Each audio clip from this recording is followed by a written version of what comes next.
Welcome back, my friends, to the show that never ends, and glad you could attend. Yes, the Final Cut is here with a brand new horror film coming out this weekend. Well, it is out on wide release this weekend. It's called The Lazarus Effect and brought to us by director David Gleb.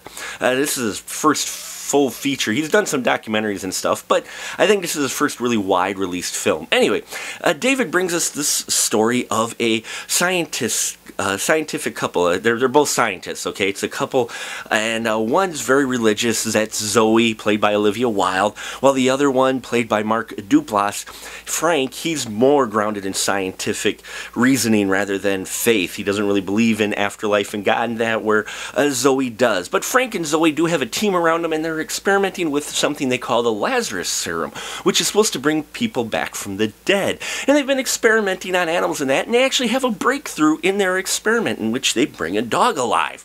Well, soon their experiment is threatening of being pulled and them losing this project forever, so they take one last-ditch effort to try to prove that this is their project and it really truly does work. But things go awry. Zoe ends up dead, and they decide to use the Lazarus serum on her, and it has dire consequences for the entire team, the project, and everybody else involved.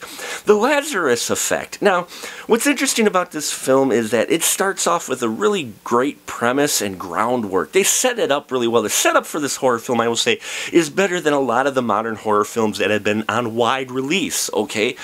They get you in touch with these characters and where they stand. The dialogue between Zoe and Frank is particularly interesting because it's also currently topical, where we have a lot of debate going on with religion versus science, and so you kind of have them butting not too much heads because they are still both scientists, but you know, debating just a little bit if there's an afterlife or not. And I liked that. It was a good setup, got you in touch with these characters. The other characters that are around them as well are fun, though they are kind of stereotypical characters we've seen before. This film's only about 84 minutes long, so not a whole lot of character depth here, but still entertaining, especially because you got like Evan Peters in here, who yes, Quicksilver's in here, and he's also from American Horror Story.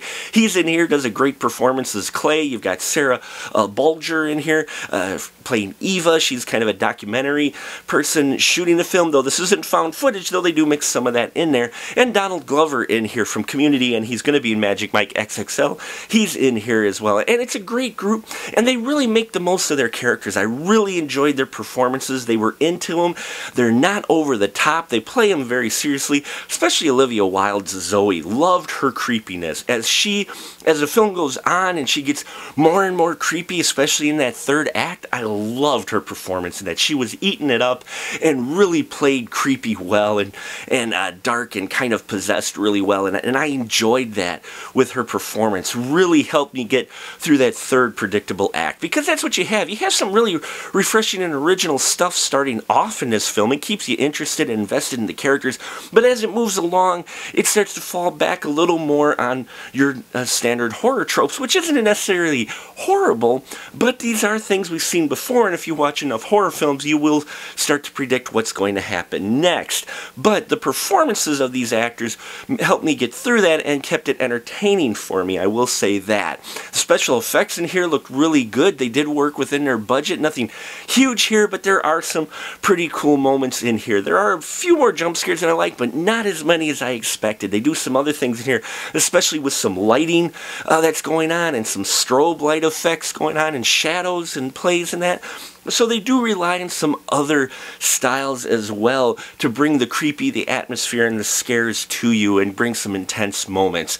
If it didn't quite fall apart at the third act, I could have given this a higher rating than I did, but I still give it 3 stubs. I think it's worth for the horror fan out there, if you're looking for seeing a big screen horror film, it's worth a matinee price, okay? You know, the early show price, maybe not a full price ticket, but I think you'll get your money's worth out of a matinee price, or you could wait till video on demand. Again, starts off kind of refreshing and interesting, and got a little bit tinge of some originality in there, but by the end it falls on some cliches, really becomes predictable within that third act. And I think if it wasn't for the solid performances by the entire cast of this film, I would have given it a lower rating and not been as entertained in this film as I was. So let me know what you think of The Lazarus Effect. Please leave your comments down below. I love to hear your guys' constructive thoughts on the films we review here on in the final cut. Thank you so much for your support. We creep every day closer to 700 subscribers. I'd love to hit that before my birthday in July.